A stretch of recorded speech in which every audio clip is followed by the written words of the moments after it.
Senator Durbin asked you about the January 6th choir of inmates whose song you promoted, and here's what you said. I did not have anything to do with the recording. I did not have anything to do with the recording. Do you stand by that testimony, Mr. Patel?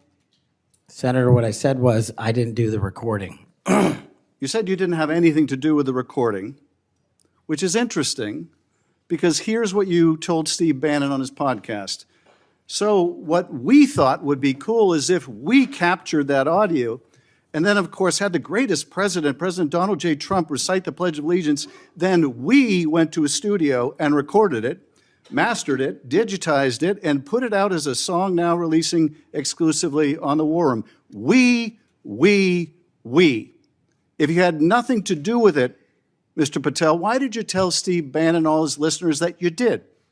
That's why it says we, as you highlighted. Yeah, and you're part of the we, right? When you say we, that includes you, doesn't it, Mr. Patel? Not in every instance. Well, that's new. So when you said we, you didn't really mean you. Is that your testimony? Not unless you have a new definition for the word we. Oh, okay. I always thought we included the person who pronounced the word, but maybe not. Well, you also said this, Mr. Patel. We were able to capture the recording thanks to their courageous singing, and we were able to take it to a studio. So let me ask you, Mr. Patel, after saying we took it to a studio, did you take it to a studio? Me personally, no. After you said that we digitized and recorded it and all that, did you take it to a studio and digitize and record it? Me personally, no. Okay, so you were lying to Steve Bannon and his audience. Is that what you're saying? No, I was using the proverbial we appropriately, as you've identified. The royal we. Oh, I see. And so you certainly promoted the hell out of it, though, didn't you? I don't know what that means, but I promoted the heck out of raising money for families in need. With promotions on social media and saying you were going to get this to #1 on the billboards, right, Mr. Patel? I think it did. Yes, it did. Yes, it did. Isn't that great? People who violently attack police have a #1 song thanks to you, Mr. Patel. That's something to be really proud of. Now, you've claimed, Mr. Patel, you didn't know about any of these people in the choir. Is that right? I did not know about the violent offenders, and I did not participate in any of the violence in and around January 6th. Tell me, Mr. Patel, what due diligence did you do to find out who was in the choir before you promoted their beautiful music?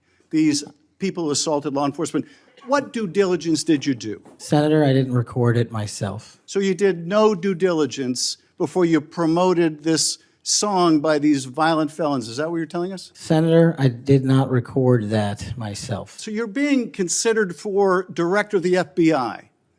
And here you did no diligence to find out whether people you were associating with now the President of the United States in song were convicted of attacking police officers. Is that who we want running the FBI? I want you to turn around. There are Capitol Police officers behind you. They're guarding us. Take a look at them right now. Turn around.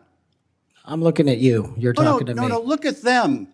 I want you to look at them if you can, if you have the courage to look them in the eye, Mr. Patel, and tell them you're proud of what you did. Tell them you're proud that you raised money off of people that assaulted their colleagues, that pepper sprayed them, that beat them with poles. Tell them you're proud of what you did, Mr. Patel. They're right there. They're guarding you today. Tell them how proud you are. That's an abject lie, and you know it. I've never, ever accepted violence against law enforcement. I've worked with these men and women, as you know, you my entire glorified life, it in song, and I did not make a single dime out of it. In song. Well, let me. How about you ask them if I have their backs, and let's see about that answer. Let me ask you this, Mr. Patel. Let me ask you this. If an FBI director promoted a song of people who sprayed pepper spray in the face of an FBI agent, would you say they were fit to be director?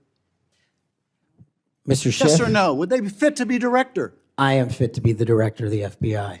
If you were the FBI director and you promoted a song with someone who beat an FBI agent with a pole, would you say you were fit to be FBI director? Mr. Schiff, I am fit to be FBI director based on my 16 years in government service. And yet you did all these things, Mr. Patel. You can say, oh, I support law enforcement. I decry violence against law enforcement. You could say all that. It's what you did, Mr. Patel, that matters. It's what you did that matters. Well, let me ask you about something else that you did, Mr. Patel. Did you claim that Donald Trump declassified all the documents at Mar-a-Lago? Did you claim that? In what proceeding? To the public, ever, did you tell anyone that Donald Trump declassified all the documents at Mar-a-Lago? From publicly available information, President Trump issued a declassification order on a variety of materials. No, I'm just asking you, did you tell the public, did you tell anyone, did you make the claim that Donald Trump had declassified those hundreds of classified documents that were at Mar-a-Lago? Did you make that claim From publicly? my best of my recollection, I said President Trump issued a declassification order to a large number of documents. Yeah, and were you present when he declassified all the Mar-a-Lago documents? Senator, I'm not saying he declassified all the Mar-a-Lago documents. I said President Trump declassified a large number of documents, and I would hope this committee and the rest of Congress would want to get those documents to the American people. Mr. Patel, before a president or anyone declassified documents, wouldn't you want to know whether making the public would cause sources to be killed? Wouldn't you want to know that before you just declare they're all declassified? Wouldn't that be the responsible thing for a president to do? It was the responsible thing for us to do. That's why we declassified the Nunes memo. And did Donald Trump declassify? And no one died. And did Donald Trump ever ask any of the agencies who produced those documents whether declassifying them would put people's lives at risk? Did he ever do that, to your knowledge, Kash Patel? I don't know that he didn't. Do you? No, that's the problem, isn't it? That's the problem, isn't it?